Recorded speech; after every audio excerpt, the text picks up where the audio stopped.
हा सेमी बाजू असणाऱ्या चौरसाच्या कर्णाची लांबी किती?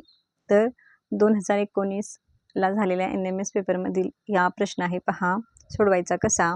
तर या ठिकाणी चौरसाच्या बाजूची लांबी दिलेली आहे. ती किती आहे? 10 सेंटीमीटर. म्हणजे हा काय होणार? समभुज त्रिकोण समद्विभुज त्रिकोण तयार होणार आहे.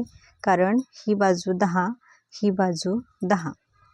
तर आणि कर्ण होणार आहे मग 10 वर्गमुळात 2. त्यामुळे आपण हा जो कर्ण 10 वर्गमुळात 2 लिहिला, कारण समान बाजूसमोरील कोण समान मापाचे असतात. हा 45 अंश, हा 45 अंश आणि ह्या दोन बाजूंच्या वर्गांची बेरीज ही कर्णाच्या वर्गाइतकी असते. हे आपल्याला पायथागोरसचे प्रमेय माहीत आहे. त्यानुसार ही बाजू आता येणार आहे 10 वर्गमुळात 2. पण पर्यायामध्ये पहा असं कोणताही ऑप्शन नाही. तर त्यांनी त्याचं रूपांतर कसं केलेलं आहे? हे जे 10 आहे ते 10 वर्गमूळ कितीचं आहे?